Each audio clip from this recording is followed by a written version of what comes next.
because it's in the atmosphere, and you will give us a more professional look to what we are hearing.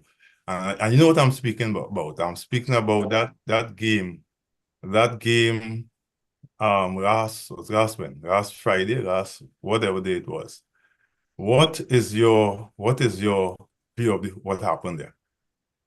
But the rules are the rules. I just felt it was a little bit unusual that let me just explain this. The Duckworth Lewis, while it's primarily used for like rain interruptions or weather interruptions, it also applies for contingencies like floodlights and other events like that at a venue. For example, like if there was a crowd disturbance or something like that, and they had to take the players off, they Mhm. that would also fall under the Duckworth-Lewis method. And so once that third bank of lights came back on before the cutoff time, and granted it was just about a minute or so before the cutoff time, I think they had no choice but to go. Now, I think the general feeling, and this is if you're a TKR fan, is that you could have probably played on, continue the innings, and see it through to the end, and then play the entire 20 overs for the Barbados Royals innings. But the authorities, I suppose, with their contracts and their satellite times and whatever else they had factored in, they had to go. They had to go to that option, and that it ended up falling where you had what 60 runs and 30 balls or something like that. That really worked in favor of the Barbados Royals, who You have 10 unfortunately, wickets. yeah, Why can't they reduce the wickets also? Reducing the time, the game, the overs. Why can't you reduce the wickets also? I don't think the rule allows for the reduction of wickets in that scenario. It even if it was a rain affected game, it wouldn't be a reduction of wickets. You know what would happen is that they would have restricted the bowling team. Like only one bowler might have been able to bowl, like 3 overs or something like that, and everybody else would have been limited to two, as the case may be. Or in most cases, when you reduce overs, bowlers are the ones who get affected in terms of reduction of overs, but not necessarily the batters in this case. So it's harsh, but I think that's the way the rule was written, and that's the rule that applies all around the world in all ICC competitions. You are the first. You are the first Trinidadian I hear speaking like this. But anyway, you have a blessed day, my brother. Okay, Until you too. Enjoy your program. Yeah. yeah, until next week. Yeah, bye-bye. I'm not seeing Alison, so I will do a short devotion, and I don't know why she's not in. She was in earlier, and maybe she's having some internet problems. So I will just do a short. She's not there. Okay. I want to touch two lines of the 91st Psalm. He that dwelleth in the secret place of the Most High shall abide under the shadows of the Almighty. So the Bible says that he that dwells in the secret place, whatever that secret place is, whatever that place where you meet with your God, whatever that time and that those things that you bring to your mind that you can seek your God out. He said, he that dwell in a place where he and God can come together as one, he shall abide under the shadows. And shadow is a term for protection.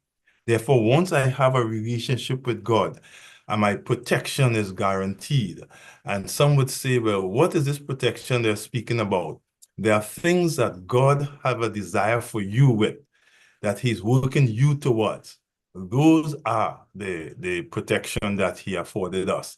So one thing that we do know is that once we set a secret time, some of us go the whole day, the whole week without consulting God unless there's something happening in our lives that is inimical to our well-being.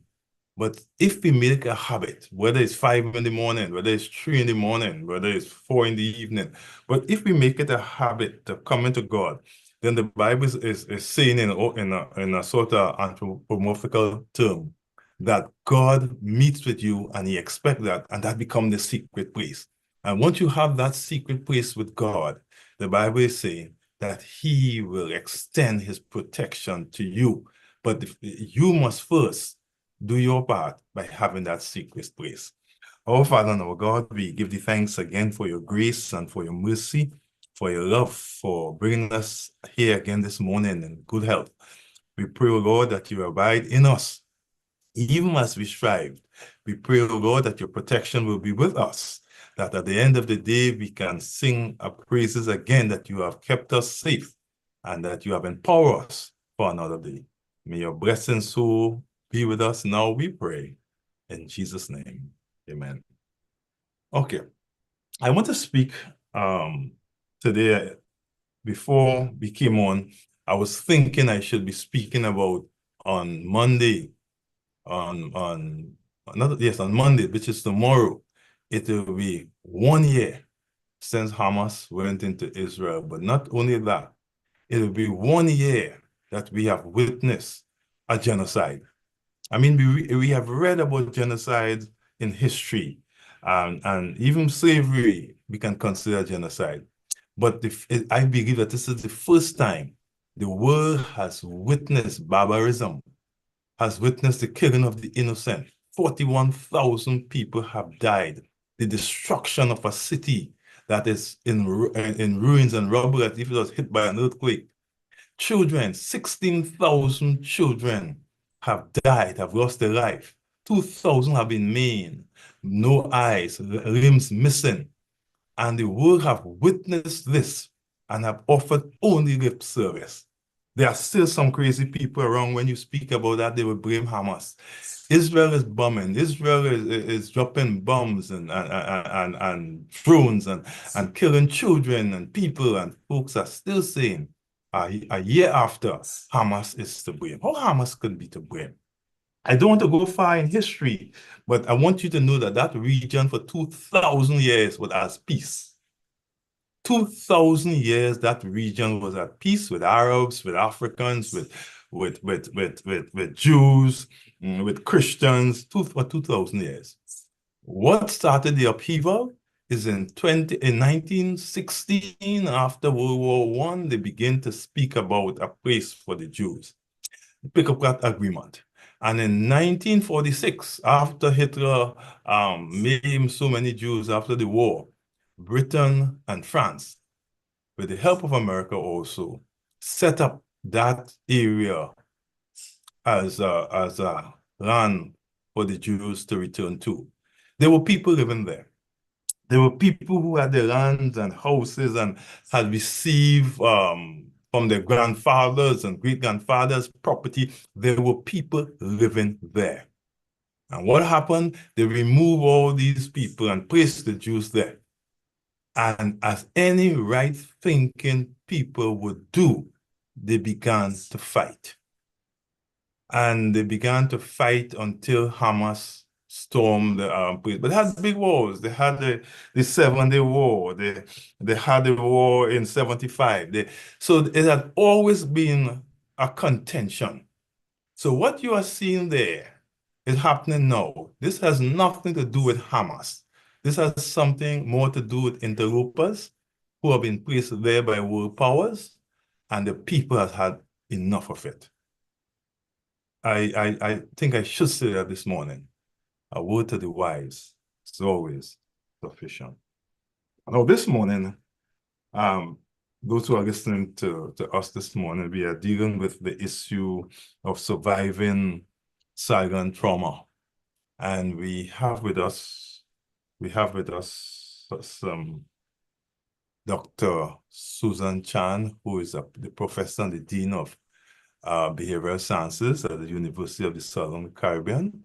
And I will ask Dr. Chan to introduce our guests. We have two notable gentlemen, Dr. Augustine Panchoo and Dr. Paul Richards. And I would like Dr. Chan to introduce guests. Dr. Chan, good morning. Good morning to all our listeners who have tuned in this morning, and good morning to everybody on this platform. It's my happy privilege to be there. Thank you, Pastor Brown, for giving us this opportunity to bring our team here from the School of Social Sciences and tell you about our upcoming events that is happening during this week. Now, this week, and especially the October the 10th, is being observed as worldwide as the World Mental Health Day. Mental health has been a very integral part of all our health and well-being. And today we want to just discuss a little bit about our program and invite you to our events in the week. But before we go there, we want to introduce to you our notable gentlemen, as Pastor Brown have indicated, who will be in the events and also here today talking about different aspects. So we have Dr. Augustine Panchoo. He is here with us, and he currently serves as a professor of psychology at the College of Lake County in Illinois, USA, as well as he's an adjunct professor in the School of Social Sciences, teaching us a number of courses in psychology. And as well as he is adjunct faculty and professor in a number of universities in US. So there's a long list, but I will just say he's a very outstanding gentleman, and we are glad to have him. And originally, he hails from the Spice Island of Grenada. Is that right, Dr. Pancho? Yeah. Yes. Good morning, Pastor Brown. Good morning, So, Dr. Richards and Dr. Chen, and thank you for inviting me. Yes, I was born and raised on the Caribbean island of Grenada, so it's a pleasure to be able to join with you. I also attended CUC for my undergraduate studies. Thank you, Dr. Pancho. And we have, the person needs no introduction, but we are very honored to have him on our team, Senator Dr. Paul Richards. We'd like to welcome you this morning in a very special way. And you're always supportive to what happens at the University of the Southern Caribbean, especially the School of Social Sciences, which has been your alma mater.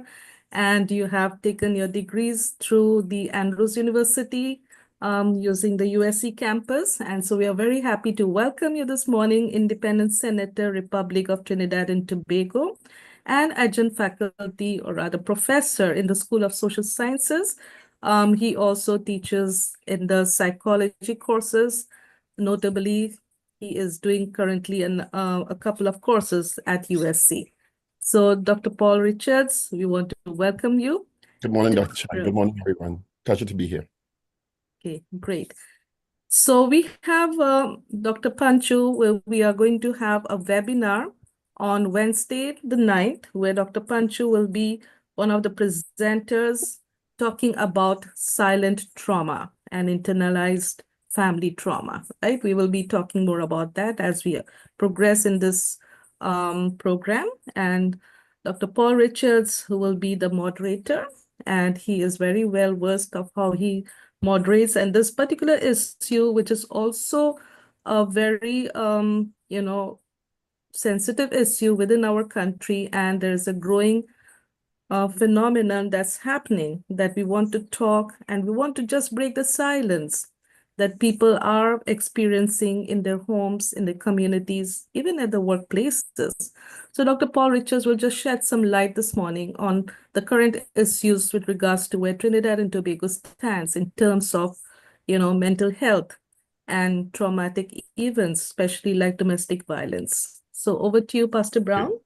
yeah, I want to say before we go anywhere, those who are listening to me, what you do, you have to contact me via the YouTube channel. If you do anything else, I will not. If you go to the radio channels, radio platforms, I will not be able to see it, so I will not be able to answer you or ask any question that you have.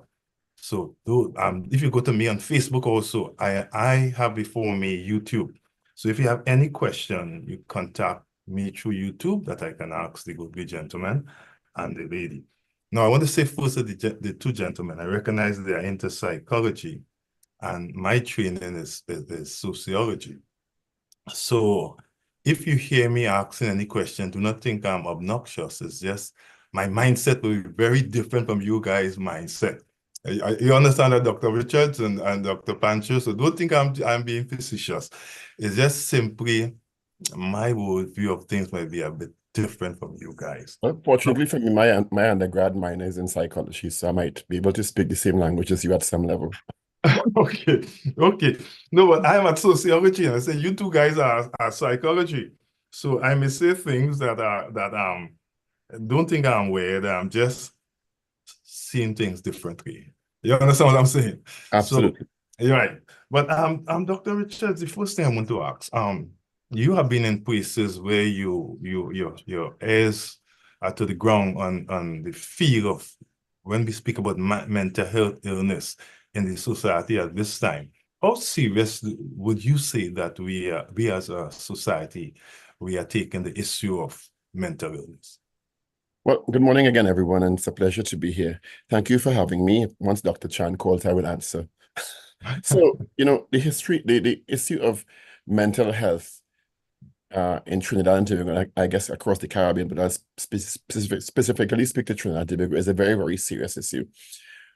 We have seen definitive data on mental health issues, depression, psychological disorders significantly rise during the pandemic for many different reasons. And there are many different aspects that we can consider to mental health, but it has not ever been, unfortunately, given the kind of attention or demystified in society the way physical health issues have been done. So it's kind of, in some instances, in some sectors, taboo to even speak about mental health because there are stereotypes that can be attributed to mental health, and people don't want those issues associated with themselves. I'll just give you an interesting data set that I just had sight of this last weekend, where the issue of suicide, for example, in Trinidad and Tobago for 2022 and 2023, where for 2022, sorry, 123 men unfortunately took their lives compared to 19 women. And in 2023, 81 men compared to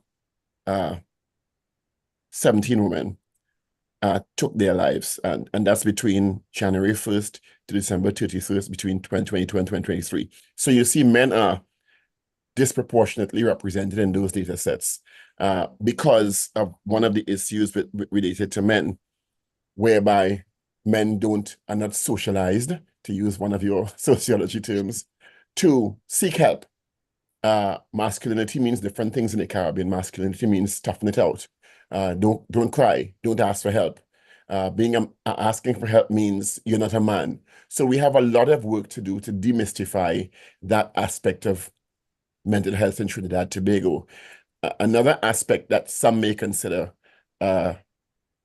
parallel to mental health is the issue of domestic violence and power dynamics in Trinidad and Tobago, where we have just been privy to quite some startling numbers through the Office of the Attorney General, which held a public discussion and consultation last week. And the numbers are quite startling. If I could share them with the population, because then persons who are victims of domestic violence and survivors of domestic violence also have a lot of mental health issues that they have to deal with during the abuse period and following the abuse period, if the abuse ends at all. So I can give you some stats between 2019 and 2024.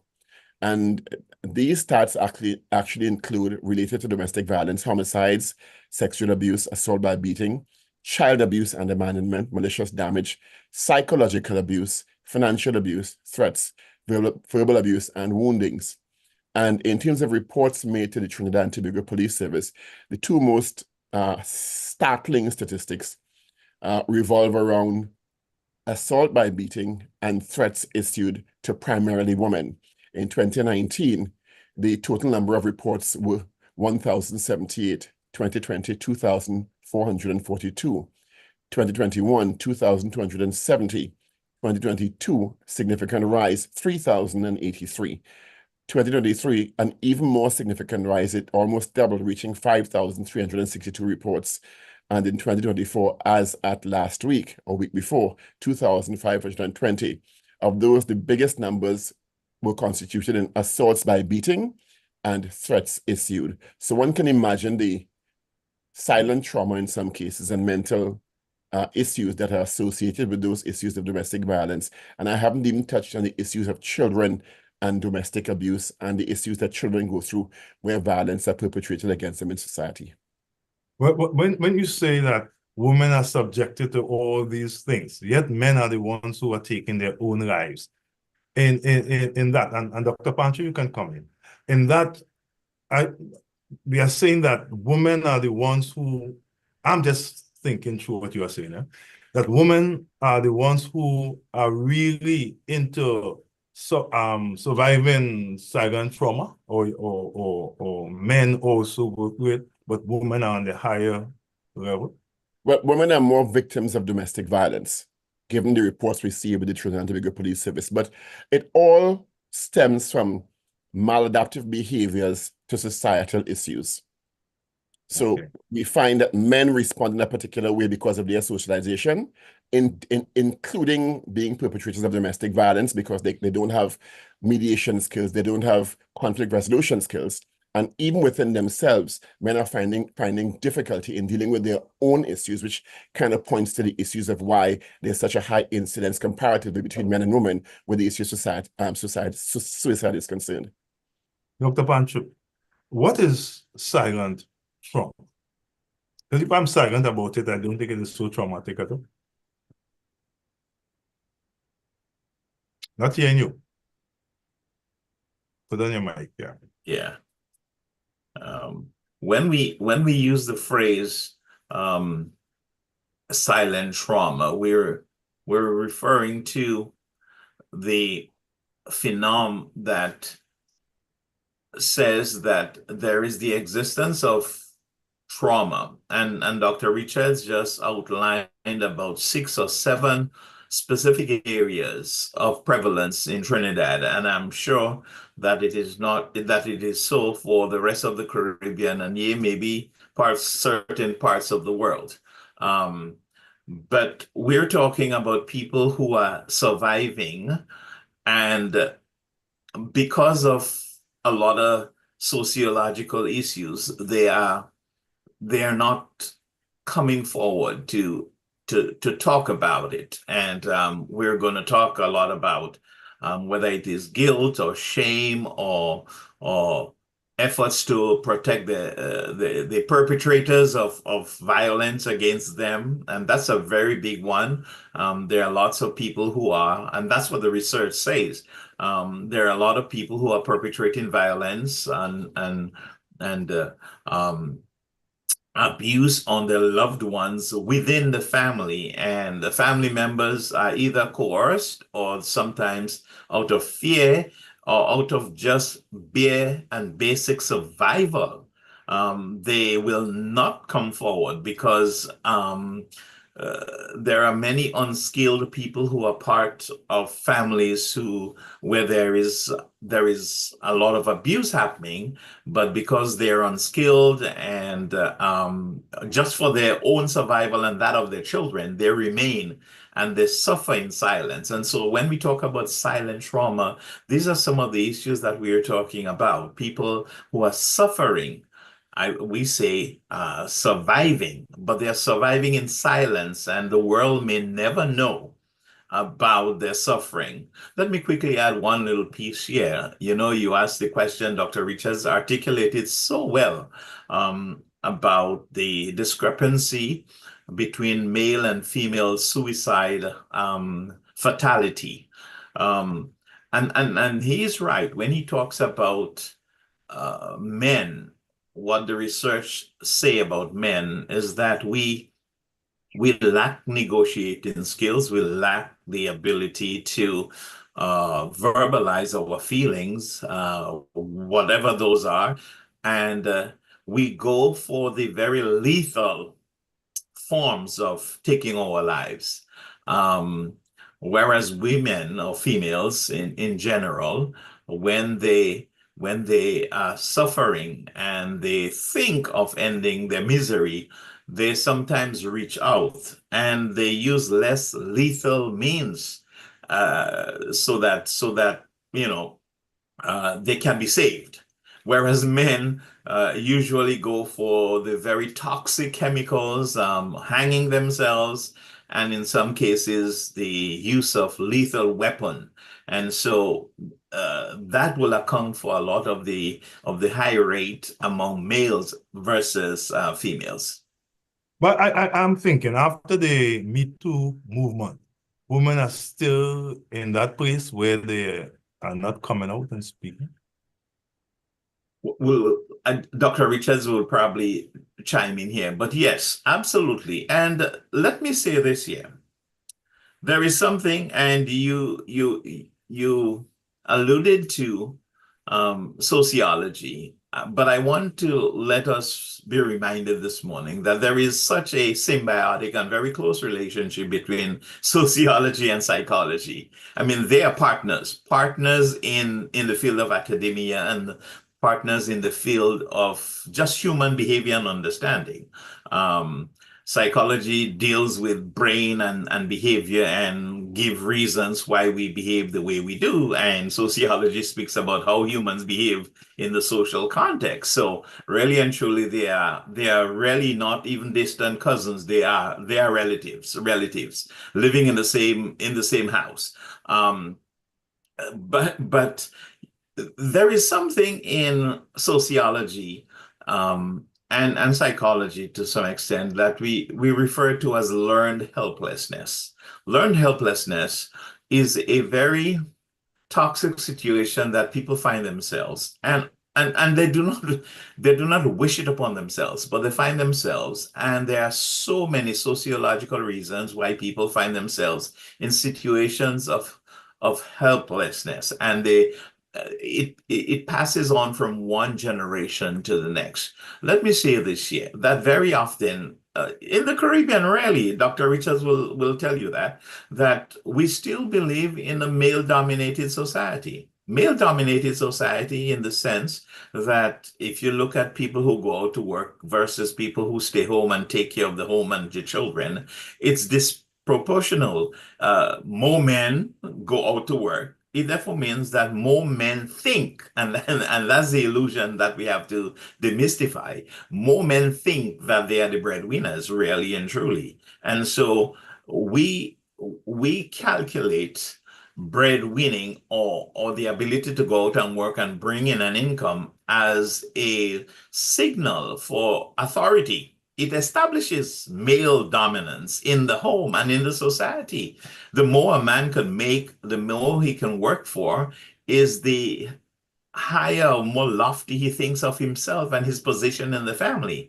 As a result, when he comes home, even if a woman is probably doing more of the labor on behalf of the family, he thinks he is still the king of the castle. And as a result, you ask whether or not in this 21st century, if women are still scared to come out and talk about their traumatic treatment at home. And I say, yes, it is, out of mere survival. And that's what the research shows. The research shows that a lot of women who want to come out, and that takes a long doing and a lot of doing and maneuvering to get women to the point where they become confident enough that they can make it on their own, or that there are enough resources in the community that will come in to fill the gap for whatever they will lose if they expose a perpetrating or an abusive husband. I want you to define for me, for those who are listening, define for me what is trauma. Trauma is not an event. Trauma is a person's emotional reaction to an adverse condition. So I'm going to say it again. A working definition in psychology is how I perceive and I react to a distressing event in my life. That is what trauma is. So two persons may experience similar events in their life or similar catastrophe, but one walks away and seemingly is adjusted and okay, and the other may develop mental health conditions, or may still be battling with the past of that catastrophe. And so what trauma is really is a person's ability to rebound, a person's emotional response to that adverse event that has happened in his or her life. How would I know if I am suffering from any sort of, I might feel I'm normal, but is it possible? That's what I should ask. Is it possible that I am feeling that I'm normal, but really I'm suffering from some sort of trauma? Very good. Very absolutely a gem of a question this morning. And it is true. Because remember Dr. Richards talk about the maleness, the maleness of Caribbean men who think that they have to be strong always, and that if they are seen seeking mental health treatment, that they are weak. If they are seen crying, if they are seen expressing emotional feelings, that's a sign of weakness. Really and truly, in the field of psychology, when somebody is able to bring himself to mourn or to deal with negative things in his life or her life, that's a sign of strength. Okay, that's a sign of strength, Dr. Chan. So what we find happening here is that there are people who misunderstand strength and virtue, and so they live in silence without and pretend. I am going to, on Wednesday, I'm going to introduce my talk when I speak about the mask that we all wear. We wear masks, and beneath the mask is the real you. And sometimes what we see coming to our clinics, what we see coming to church, Pastor Richard, Pastor Brown, what we see in the supermarket and what we see on the street is not the real, genuine, authentic person, but a facade of who he or she is, so that the public gets a picture that is totally different from the lived realities of people suffering with trauma. And the reason I ask the question is, as coming from a sociology point of view, there are three watchwords: observe, interpret, and validate. Mm-hmm. And this is science also. Science must be able to be tested. So the phase where I can observe you and I can make my interpretation. Dr. Richards a while ago was quite eloquent in what he was saying. So in my mind, he's okay from a sociology point of view. Mm-hmm. Now, how do you get to the point to say he's not okay? He looks well, he dresses well, speaks well, but he's not okay. That's a very good thing. That also is a very good question. Let me say this. There are telltale symptoms that if we are observant enough, that we are going to see in the lives of people who are living with abuse. There are signs. It's just that a lot of us are not trained. Well, some people are not trained to see it. And even those of us who are trained, we sometimes do not even see it because we are so close and we are so vested and invested in a person that we miss the pointers. And so we absolutely miss. We think a smile on the face means an inner peace on the inside. And sometimes really and truly, a person can mask a beautiful smile and a wonderful hello and a great authentication of I am okay when asked how are you doing, and we think absolutely I want to be like that person, but we really don't know that that person is really saying I wish I could be like you because I think you have a better life than I do.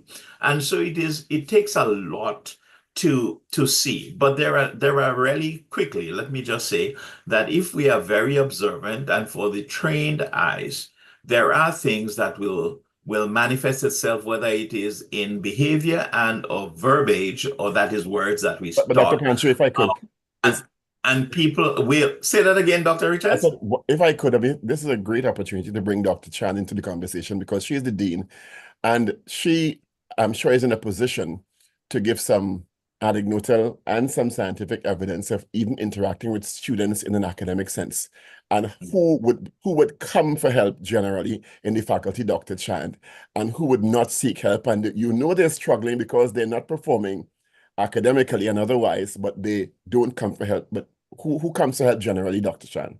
Yeah, very good. Very good segue. That's a good one. Yeah, I was very intently listening to Dr. Panchoo.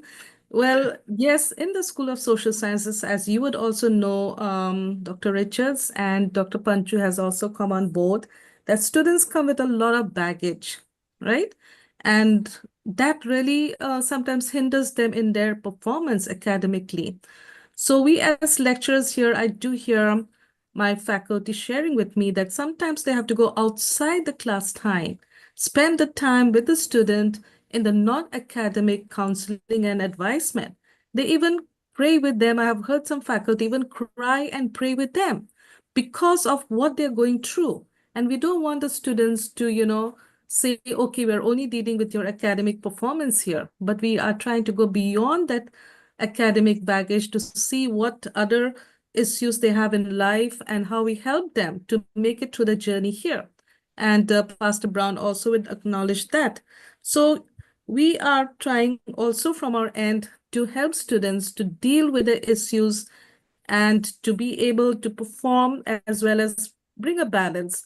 And it's so, and sometimes it's okay to say that it's not okay, right? And we have to let them know that it's okay to say it's not okay. You know what I mean? Right? So we have seen and this we are trying to understand, and our students in my research classes, at least one of them, did a study on women undergoing domestic violence and the protective services. And I'm sure Dr. Richards would also acknowledge that when women come out to seek help, right? Dr. Panchoo was saying why they are silent. They don't want to be silent. They want to break the silence. They are coming out of their homes to seek help. Who do they go for help? If they're suffering from violence, they go to the protective services. They go and report themselves to the nearest police station. And what happened within the police station? Because you're a woman, they are further harassed, ridiculed, even raped in some of those centers. So where do the women go for help? That's a big question, right? I want to ask Dr. Richards again. He gave out a lot of figures.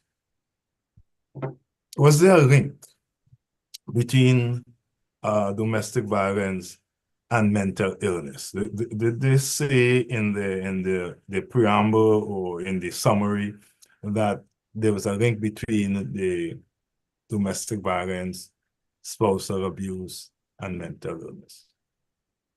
Well, it depends on how you classify mental illness in this context. You know, if you are classifying mental illness as a form of dysfunction and the inability to cope in a particular life circumstance, I'm sure there are studies that can support that. So while people's functionality levels may vary depending on, according to Dr. Panchoo, the trauma that you're experiencing and whether or not you're masking it, it may be a different thing as to how well you're functioning while experiencing that trauma and trying to process that trauma yourself internally without getting help, because very often people try to process the trauma internally for many different reasons. They don't want to be embarrassed. They don't want society to know their husband is abusing them. They don't want to seem like they can't cope in the workplace. They don't want to seem like their marriage is failing. They don't want to seem like an unfit parent. There's several different societal structures that make women or seem to have an effect on women where they don't seek the type of help that they need to resolve this thing in a productive manner. I can give you some stats also based on what Dr. Chan was mentioning of the reports of domestic violence as an example of trauma that women may be suffering through silently. The ones that made the reports certainly made an effort not to be silent about it. They took some step to report it. And these stats, I should add, the general scientific thinking is that only about a quarter of the actual cases are reported. So if I'm reporting 1,078 are reported, you can multiply that to do the math to see how many cases are actually taking place. And in 2019, for example, of the 1,078 cases reported, only 133 were charged or prosecuted. In 2020, of the 2,442, only 306 were charged and prosecuted.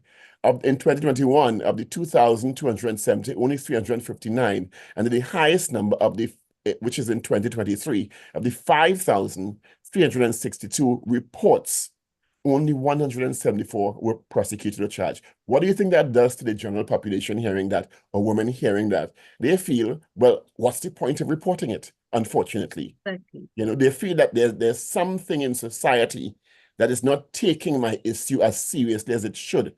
And so I feel like I'm alone in a lot of ways. Dr. Pancho, I must Well, ask the same question I asked. yeah. You juxtapose to mental health. I tell you this. And when I use the word mental health, I mean poor mental health. Yeah. Well, yeah. Yeah. When I use the word, that's Yeah. what. Well, sometimes, Pastor Brown, assumed positive mental health is mental illness. Donald Trump is a classic example of one, he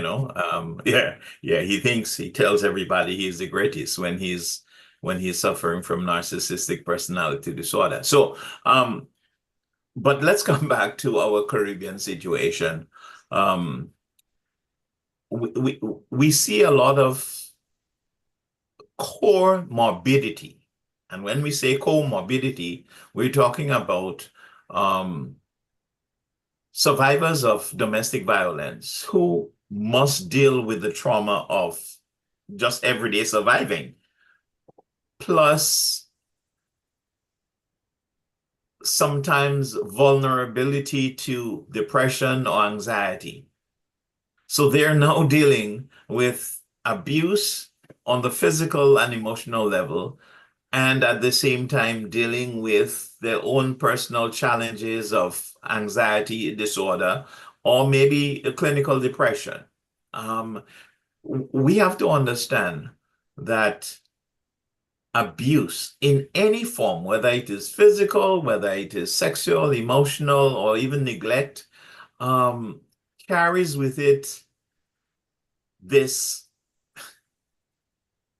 anguish that your basic survival, when we were created to live happy lives. We were created to enjoy the beauty of life and the earth, as you would propose.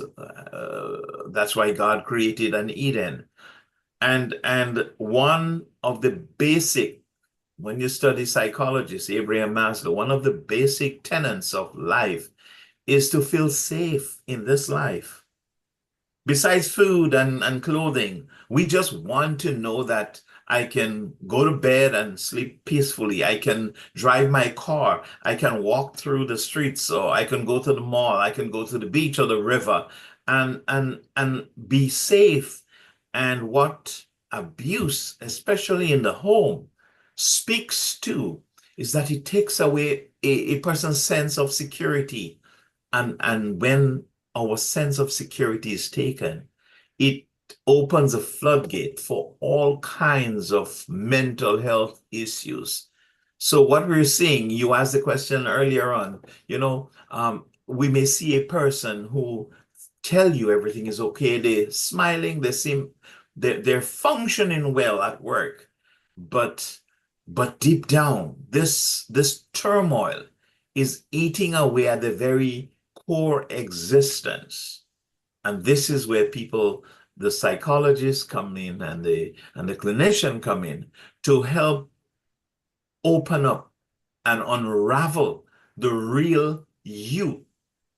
And when the real you is exposed, that's when the work of transforming and getting out of the abusive situation can really start.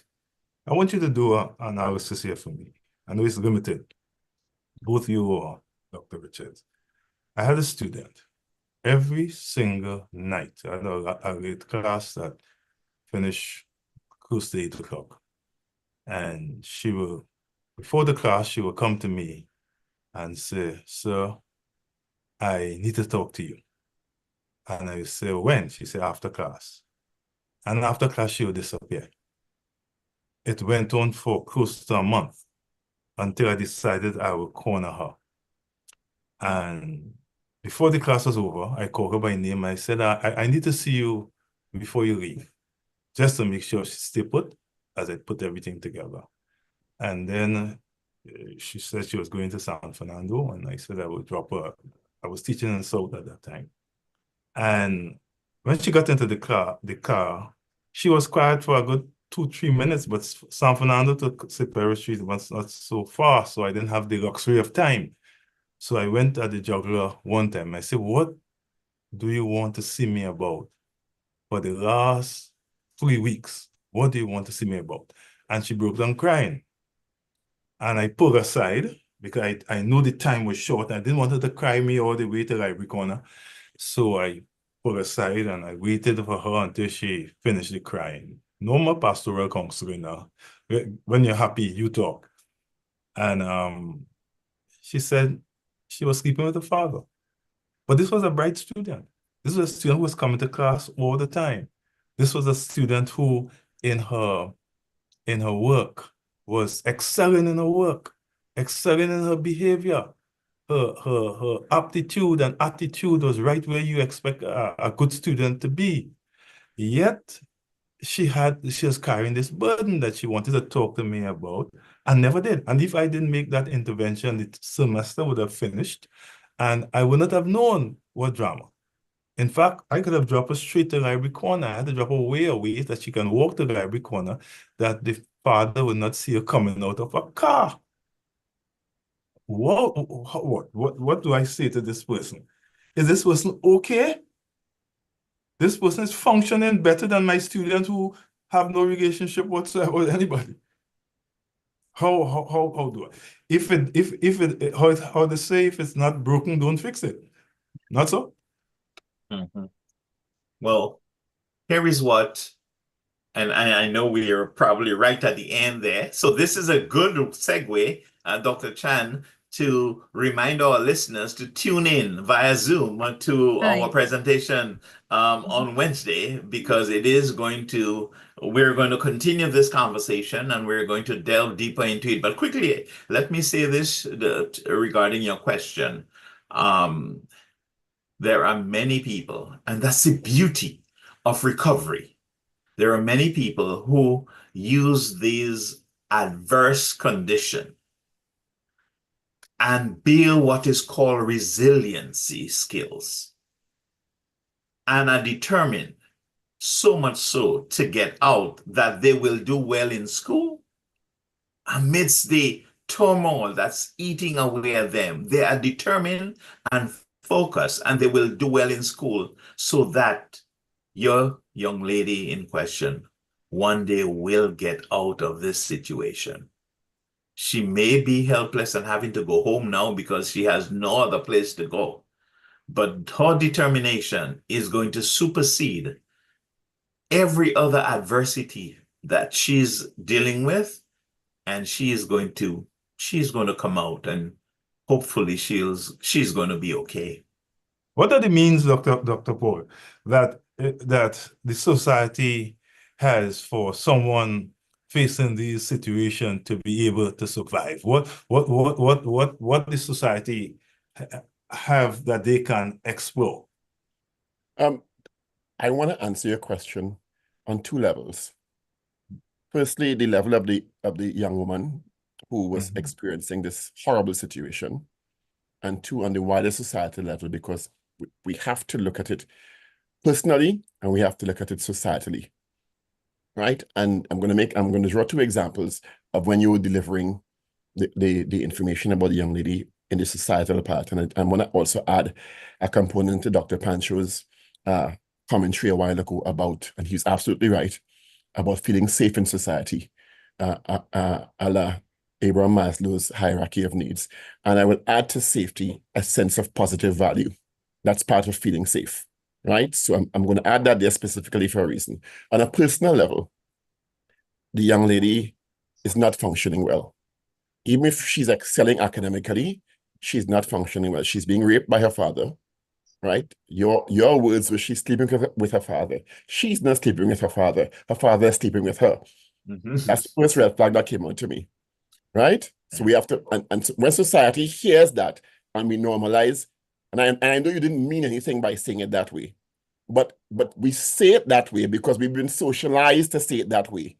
And it's not all right to say she's sleeping with her father. Her father is raping her. It's an incestuous situation, right? Her father is taking advantage of her because there's a power dynamic at play there. So that's the first thing. So she could never be okay because her father should not be sleeping with her daughter.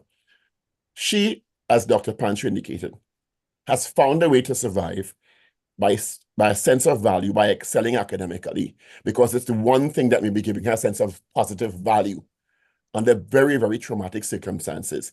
And somewhere in her mind, she might say, let me study hard and get out of this situation, because I will get a job and I'll go on my own and get out of this traumatic situation. That could be part of the subconscious activity that's happening there.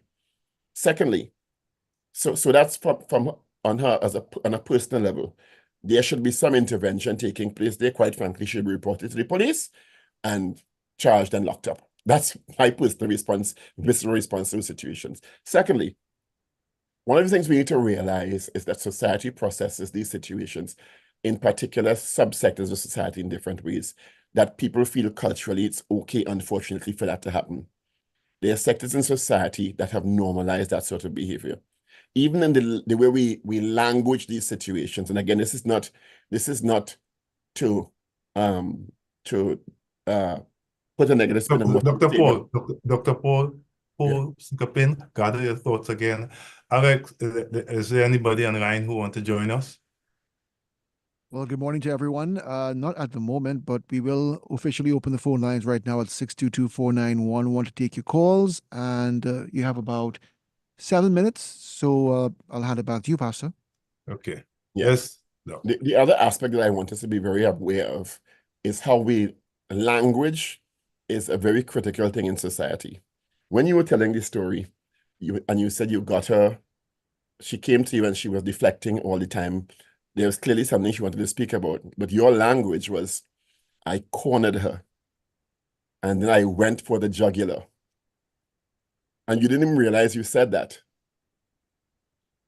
Did you realize you said those words? Yeah, because what I'm saying, time was But I know you didn't mean time. anything by it. So I said But I the had to go language, in. No, language is potent. because normally if I am dealing with someone with a problem, come to my office, I would give them a whole day if they want before they talk. No, I'm But in this situation, I couldn't afford that. Yeah, but I'm not discounting what your intention was.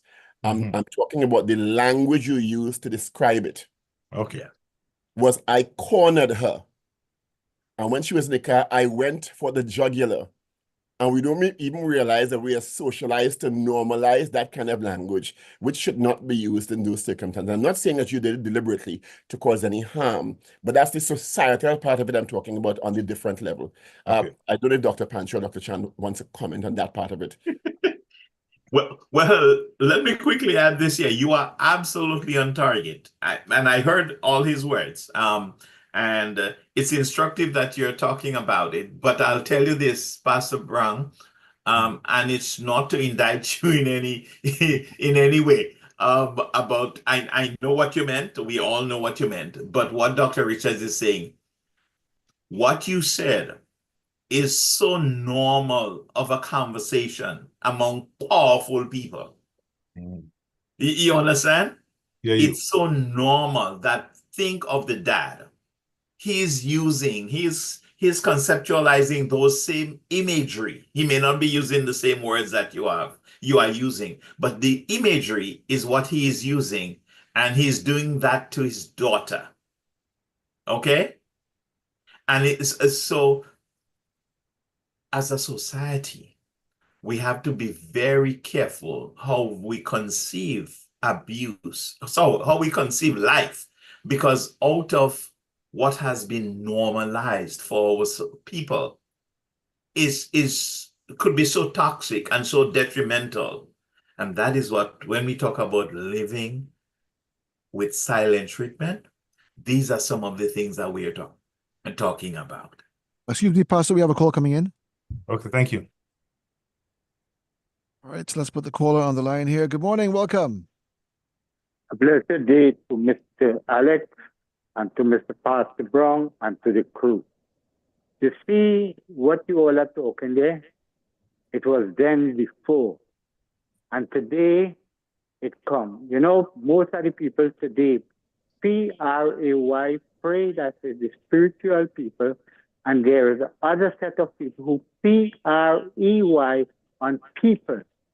And the bottom line, you see, Mr. Paul Richard, he does explain things so good.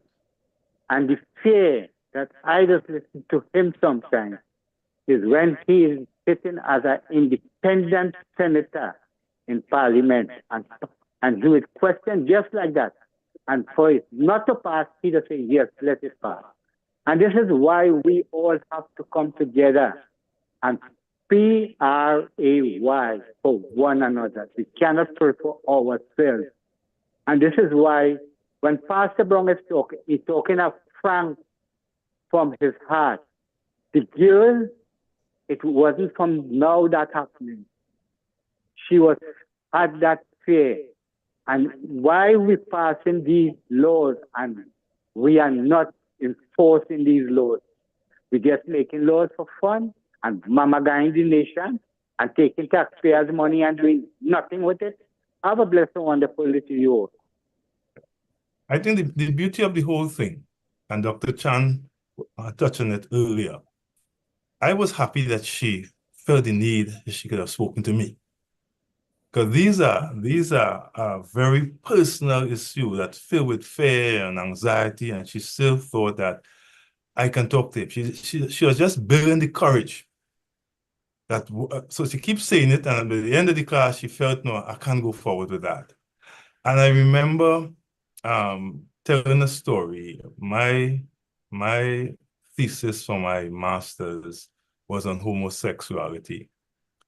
And I remember I was telling a story in the class about what I found, what I recognized. And I said, at the end of the day, I have come to recognize, and I'm saying this now because I want the public to hear, because the public have anyway.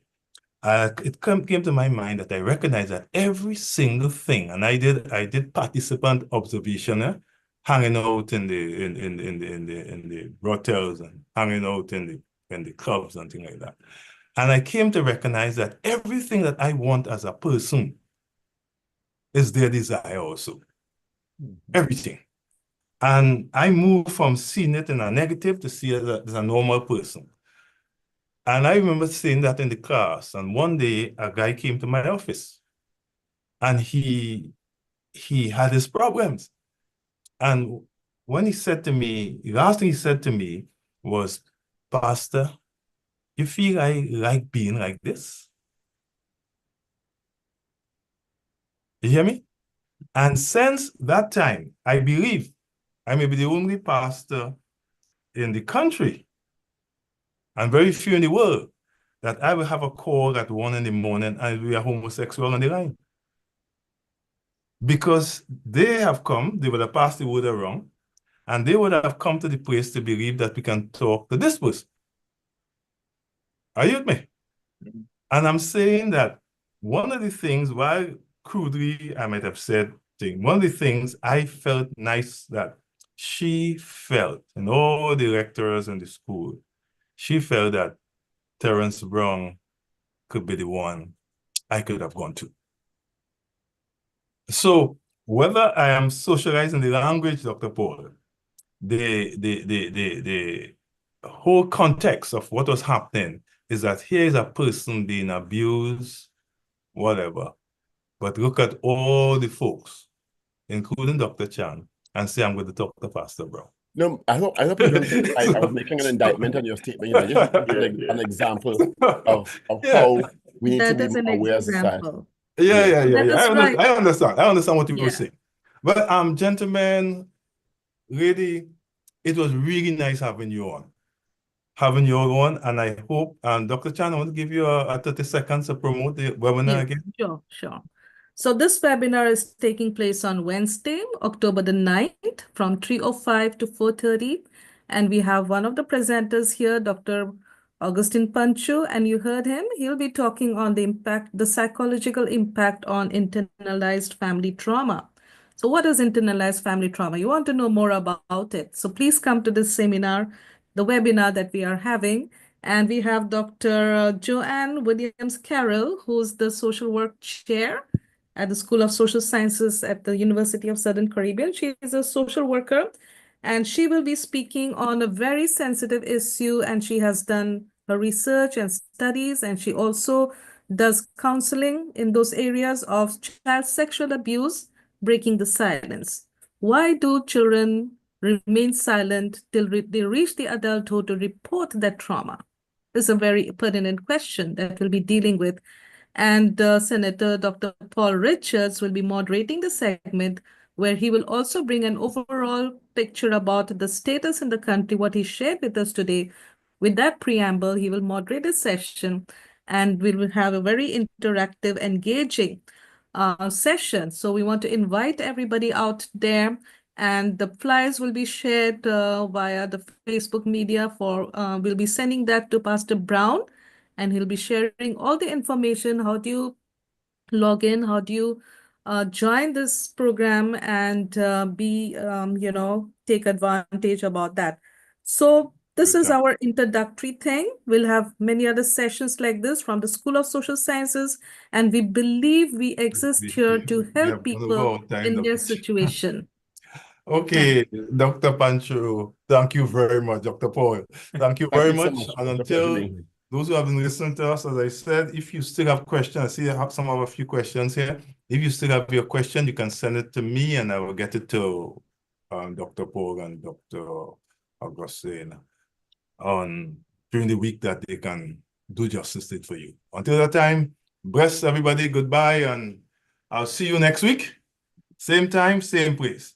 Alex, have a blessed weekend and may you and the family do well. Bye-bye, everybody. So much, Pastor. And of Bye. course, was the program Victorious Lifestyle here on Talk City 91.1 FM every Sunday from 9 to 10 a.m. as we roll into regular